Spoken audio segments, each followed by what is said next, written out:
Hello friends, welcome back to job relate channel. आज की इस क्लास के अंदर हम हिमालयन जो रेंज है उसकी जो पीक्स हैं उनके बारे में हम पढ़ेंगे। इससे पहले वाली क्लास में हमने देखा था कि फॉर्मेशन ऑफ हिमालय कैसे हुआ है, कैसे जो कॉन्टिनेंटल ड्रिफ्ट थ्योरी है उसके अंदर काम करती है और कैसे प्लेट टेक्टोनिक इवेंट्स उसके अंदर काम करते हैं, जिसके कारण जो डिफरेंट प्लेट्स थी जैसे कि इंडियन ऑस्ट्रेलियन प्लेट जो यूरेशियन प्लेट के अंदर में जाके घुस गई और जो टेथिस सी यानी कि जो टेथिस सी का जो सेडिमेंट्स थे वो एकदम से ऊपर अपवर्ड साइड में ग्रो करे और जिससे कि 3-4 लेयर जो है हमारी हिमालय की फॉर्मेशन हुई। वो चीज़ें हम पढ़ चुके हैं। आप अगर उस वीडियो को देखना चाहते हैं तो मैं आई बटन में आपको लिंक प्रोवाइड करवा दूंगा। आप उस वीडियो को एंजॉय कर सकते हैं और अपनी नॉलेज को इन्हेंस कर सकते हैं। तो हम बढ़ते हैं अपनी क्लास के तरफ। तो जैसे कि हमने देखा कि ये जो अंगारा लैंड और ये वाला जो हिस्सा है ये अंगारा लैंड वाला हिस्सा था और ये गोंडवाना लैंड वाला हिस्सा है। ये आप इस चीज़ से समझिए कि ये आप साउथ अमेरिका वाला जो पोर्शन है उसको देखिए। इस बाउंड्री को आप देखेंगे, जैसे कि आप जिस तरीके से इस बाउंड्री को आप देखिए और एक आप अफ्रीका वाली इस बाउंड्री को देखिए, आपको ये महसूस होगा कि किसी टाइम पे ये जो दो हिस्से हैं ये एक ही हिस्सा था। अगर हम इन दोनों को जोड़ दें तो इसकी फॉर्मेशन कुछ इस तरीके से बन जाएगी। ये इस तरीके से बन जाएगी जो बाद में सेपरेट हो गए थे और साउथ अमेरिका और अफ्रीका जो अलग अलग हो गए। तो इससे पता चलता है कि जो जो पूरा जो अपना जो अर्थ है, जैसे कि मान लीजिए ये अर्थ है, इसके अंदर सिर्फ एक ही पेंजिया यानी कि total the maximum part of land was combined together and the remaining part was water. So हमें इस चीज़ से पता चलता है। तो क्या हुआ कि जो इंडियन ऑस्ट्रेलियन जो प्लेट थी वो मूव करती है यूरेशियन प्लेट की तरफ, बट बाद में जो ऑस्ट्रेलियन प्लेट है वो अलग हो जाती है। ये ऑस्ट्रेलिया वाला जो हिस्सा है वो अलग हो गया और इंडिया वाला जो हिस्सा है वो यूरेशियन प्लेट के अंदर में जाके मिल गया और फॉर्मेशन हुई अपनी किसकी, यहाँ पे ये देखिए, यहाँ पे कुछ फॉर्मेशन हुई हिमालय की। किसके कारण? जो टेथिस सी के जो सेडिमेंट्स थे उनके कारण, क्योंकि जो वाटर वाला जो एरिया था जो टेथिस सी का वो निकल गया, बे ऑफ बंगाल की साइड में निकल गया और जो सेडिमेंट्स बचे थे उन्होंने अपवर्ड ग्रो किया। जो फोर्स लगा था अचानक से, जो इतना ज़बरदस्त जो फोर्स लगा था उसके कारण हमारा जो हिमालय का की 3-4 जितनी भी लेयर्स हैं वो बनी। तो ये कुछ जानकारी थी अपनी हिमालय जो प्रीवियस क्लास से रिलेटेड थी। आप चाहें तो उस क्लास को देख सकते हैं। आगे बढ़ते हैं, आज की क्लास की तरफ बढ़ते हैं। तो आज हम पढ़ेंगे, फर्स्टली हम पढ़ेंगे layer of Himalayas and second हम पढ़ेंगे अरावली रेंजेस के बारे में। तो हम देखते हैं सबसे पहले कि जो हिमालय की जो लेयर्स हैं वो 4 लेयर्स हैं। पहली है ट्रांस हिमालय, सेकंड है ग्रेट हिमालय, थर्ड है मिडिल हिमालय और फोर्थ है शिवालिक। आउटर हिमालय भी बोला जाता है इसको। बट मेन चीज़ क्या है कि ये ग्रेट हिमालय, मिडिल हिमालय और शिवालिक यानी कि आउटर हिमालय को ही हिमालय का पार्ट माना जाता है। ट्रांस हिमालय को सिर्फ बोला जाता है कि ये ट्रांस हिमालय है, बट इसको हिमालय का पार्ट नहीं माना जाता है। तो आज हम ट्रांस हिमालय भी पढ़ेंगे, ग्रेट हिमालय भी पढ़ेंगे, मिडिल हिमालय और शिवालिक और आउटर हिमालय भी पढ़ेंगे। तो हम इन चीज़ों को शुरू करते हैं। सबसे पहले बात करते हैं हम ट्रांस हिमालय की। तो these mountains are found to the north of great Himalaya. Total width है इसकी 40 किलोमीटर्स की विड्थ है। ये नॉर्थ की साइड में पड़ते हैं, यानी कि ग्रेट हिमालय के नॉर्थ की साइड में पड़ते हैं। Situated between the Indus and Tsangpo river, जिसको ब्रह्मपुत्र रिवर भी बोला जाता है इंडिया के अंदर। Maximum glaciers are found. Range कौन सी हैं? काराकोरम, लद्दाख एंड जास्कर और कैलाश रेंज जो कि तिब्बत के अंदर पड़ती है अपनी। तिब्बत के अंदर पड़ती है कैलाश रेंज। तो आप ऐसे समझिए, मैं आपको दिखाता हूँ, आप कुछ इस तरीके से समझिए। ये हाँ, ये समझिए कि यहाँ पे एक रिवर फ्लो होती है जिसका नाम है इंडस।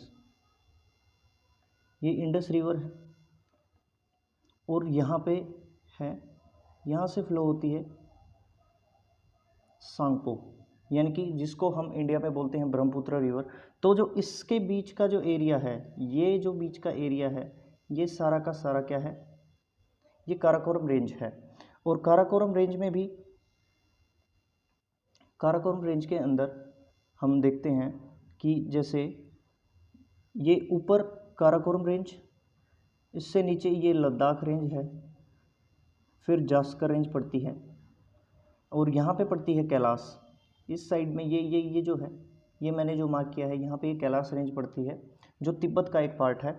और बाकी के जितने भी रेंजेस हैं, जैसे कि ये ऊपर ये जो रेंज है, ये मैंने मार्क की, ये रेंज है काराकोरम रेंज, फिर ये है लद्दाख रेंज यहाँ पे इसके नीचे, और ये जास्कर रेंज पड़ती है। ऐसे ऐसे करके थोड़ा सा अलग अलग डिवाइड करने की कोशिश करते हैं। ये जो येलो पार्ट जो ड्रॉ कर रहा हूँ, ये है लद्दाख रेंज, और नीचे वाला ये जास्कर, और ऊपर वाला ये काराकोरम रेंज है, और ये जो साइड में है ये वाला है अपना कैलाश रेंज। तो आपको ये चीज़ें समझ में आई होंगी।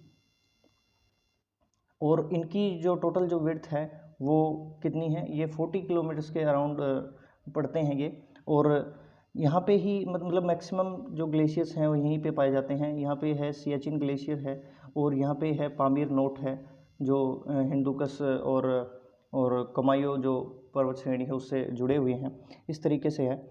और रेंजेस की जो सीक्वेंस है भी पूछ ली जाती है कि इनकी जो सीक्वेंस है वो क्या है, तो काराकोरम, लद्दाख एंड जास्कर, इस तरीके से इसकी सीक्वेंस पूछी जाती है कि कौन सी सीक्वेंस में पढ़ते हैं, पहले कौन सा है, फिर दूसरे कौन सा है, तीसरा कौन सा है। और जो कैलाश रेंज है वो पड़ती है तिब्बत के अंदर। तो आई होप कि आपको जो ट्रांस हिमालय है वो समझ में आया है। अगली तरफ चलते हैं, ग्रेट हिमालय की तरफ चलते हैं। तो it is also known as Himadri, यानी कि ग्रेट हिमालय को हिमाद्री भी बोला जाता है, तो क्योंकि मैक्सिमम स्नोफॉल होता है यहाँ पे, और क्योंकि जो एवरेज हाइट है, जो एल्टीट्यूड है जो ज़्यादा है, 6000 मीटर्स का एल्टीट्यूड है यहाँ पे, एवरेज एल्टीट्यूड जिसे बोला जाता है। That's why the world maximum highest peaks are found in this range as Nanga Parbat, Kanchenjunga, Makalu, Dhaulagiri, mount Everest, जो वर्ल्ड की हाईएस्ट पीक है, मनसलू, नामचा बरवा। यानी कि कुछ ऐसी पिक्स हैं जो ग्रेट हिमालय के अंदर ही, मतलब इंडिया की मैक्सिमम ये जो हाईएस्ट पिक्स हैं वो पाई जाती हैं। This mountain range makes syntaxial bend, यानी कि ये जो माउंटेन रेंज है ये सिंटैक्सियल बैंड बनाती है। मैं आपको अच्छे तरीके से समझाने की कोशिश करता हूँ, आप ये समझिए, इसको ध्यान से देखिए। ये जो है अपना ये मैप है, और ये आपको ये यहाँ पे है नंगा पर्वत, एक सेकेंड,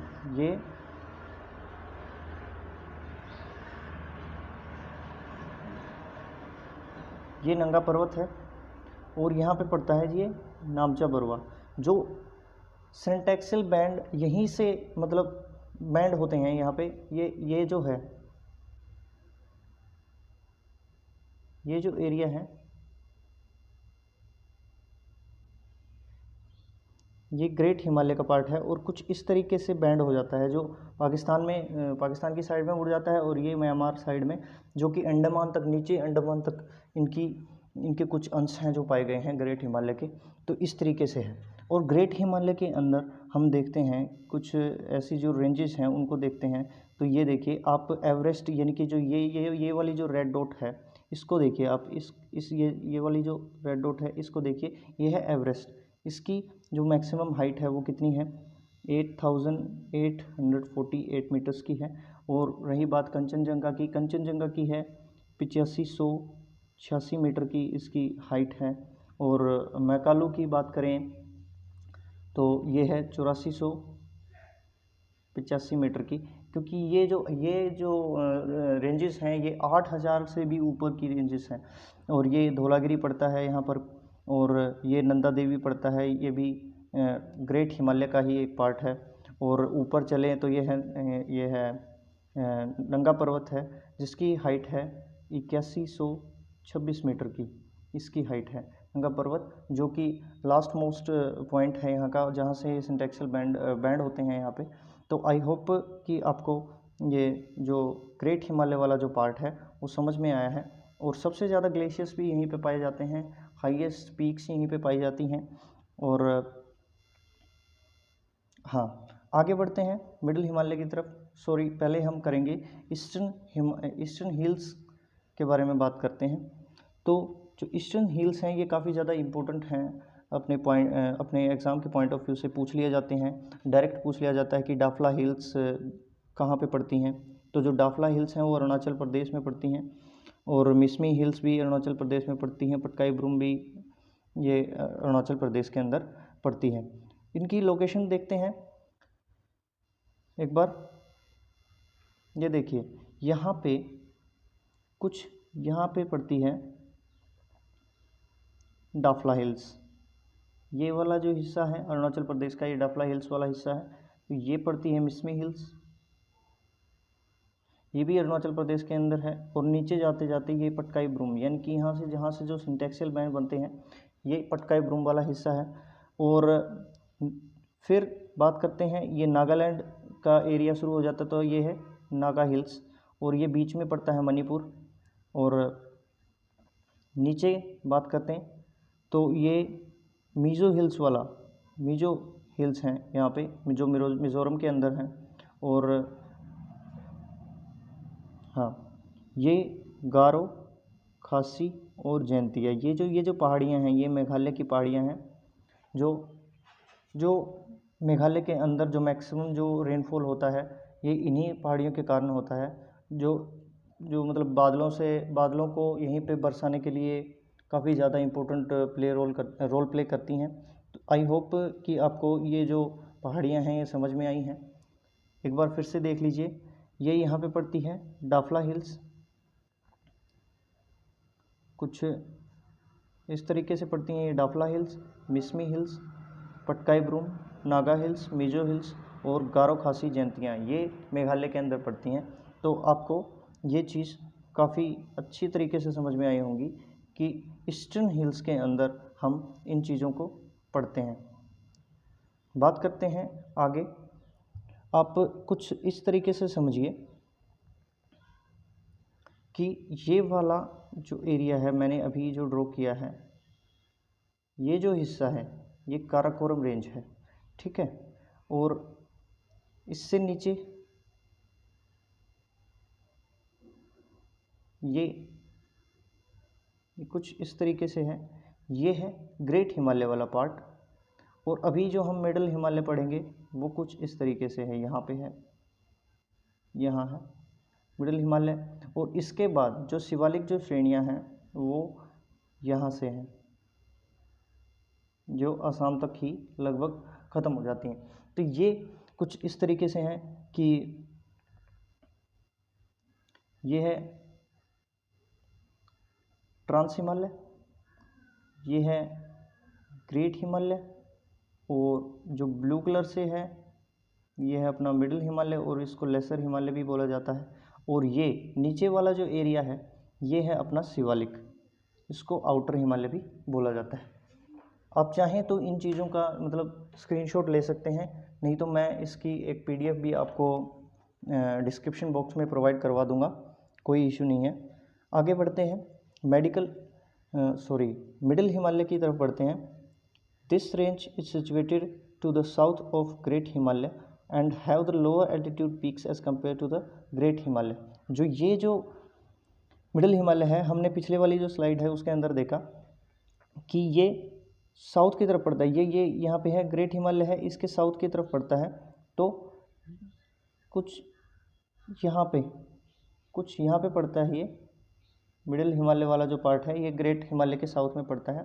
और हिल्स हैं इसके अंदर, पीर पंजाल, धौलाधर जो यहाँ पे हैं कुछ, ये जो हिल्स पड़ती हैं महाभारत, और जो नेपाल के अंदर है या नागटिबा, ये कुछ हिल्स हैं जो मिडिल हिमालय का पार्ट हैं। और हिल स्टेशंस की बात करें, जो अच्छे जो हिल स्टेशंस हैं, यानी कि मनाली है, शिमला, नैनीताल और मसूरी, ये जो हिल्स हैं, ये हिल स्टेशंस हैं, ये भी मिडिल हिमालय का ही पार्ट हैं, जो मतलब बसे हुए हैं, लोग यहाँ पे रहते हैं अच्छे तरीके से।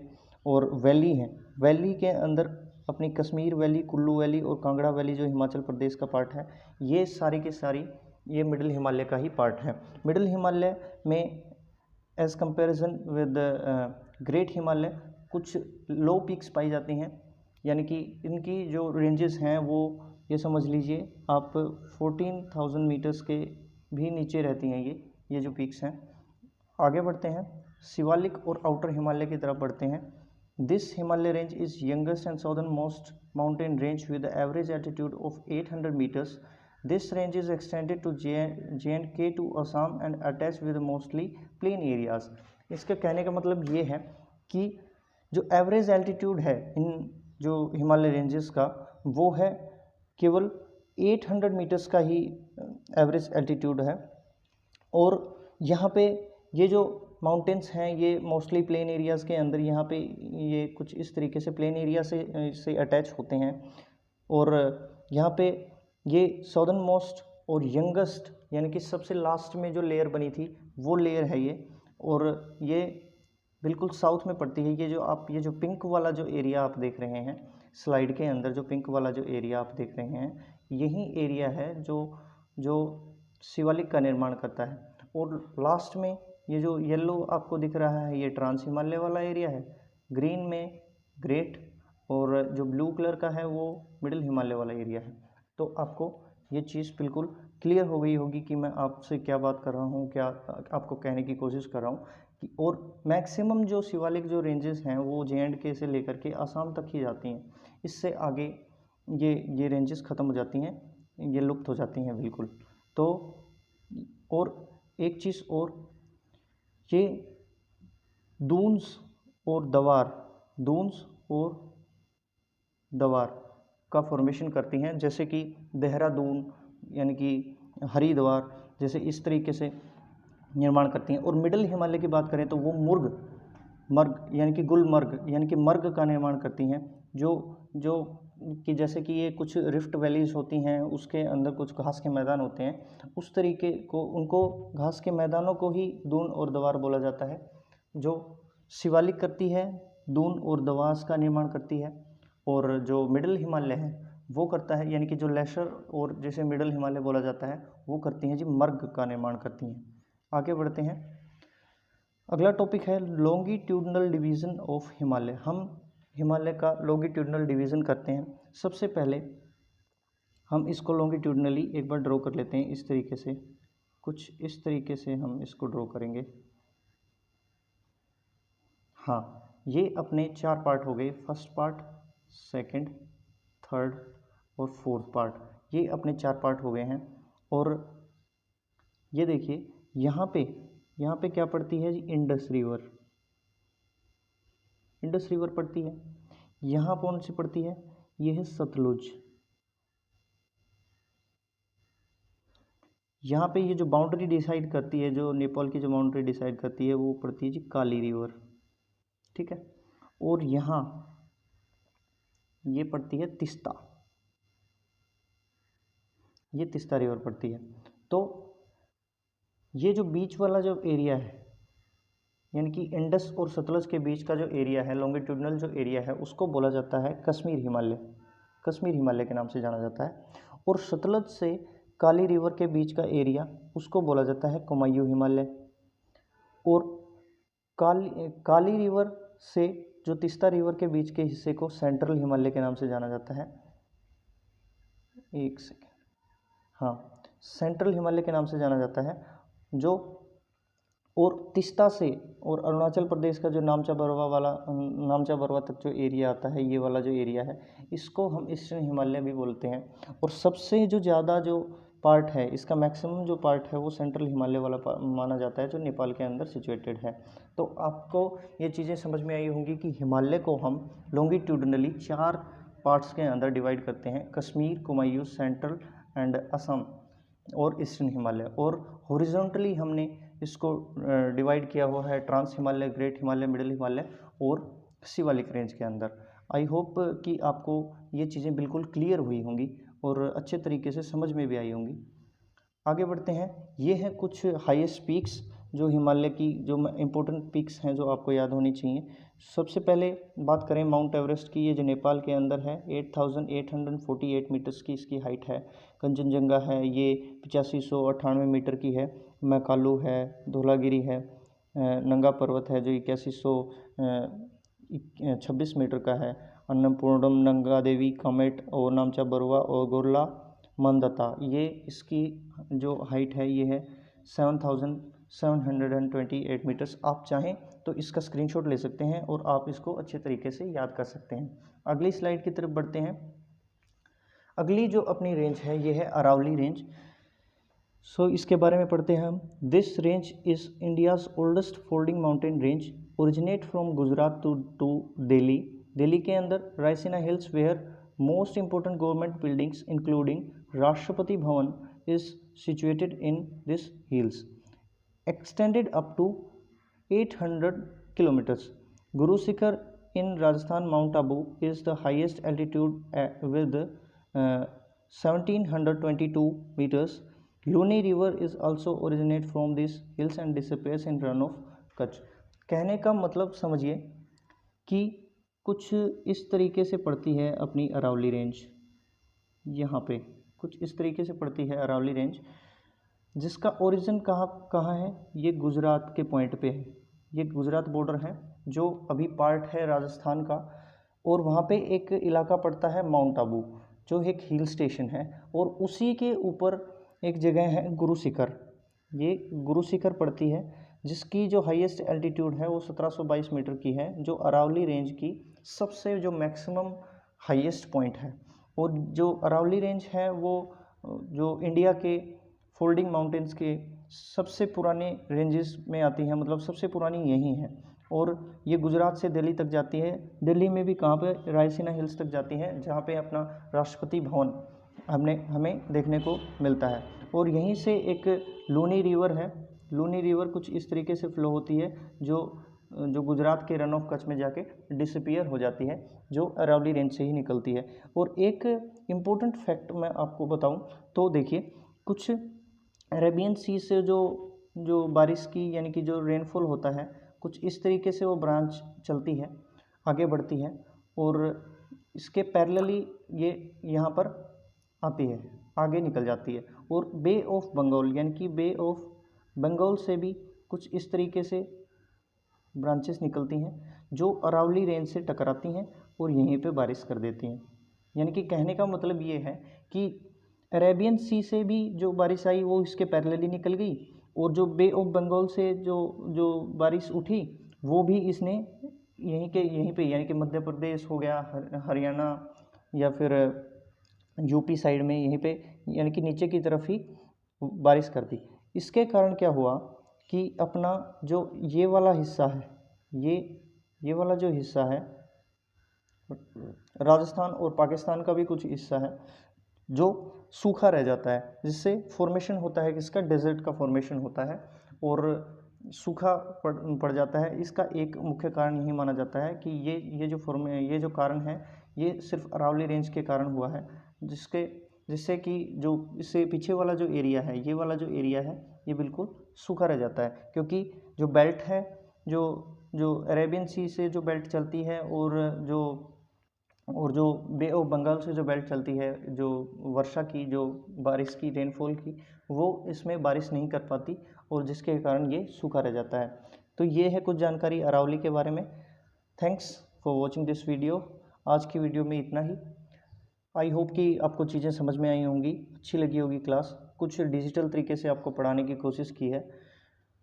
पहले मैं वाइट बोर्ड के ऊपर आपको पढ़ाता था, बट हो सकता है कि आपको ये तरीका अच्छा लगा हो, और अगर नहीं लगता है, ये तरीका भी अच्छा नहीं लगता है, तो आप मुझे कमेंट बॉक्स में कमेंट कर सकते हैं, अपना फीडबैक प्रोवाइड कर सकते हैं। मैं आपको अच्छी क्लासेस ऐसे ही प्रोवाइड करता रहूँगा। मिलते हैं अगली क्लास के अंदर, तब तक के लिए जय हिंद।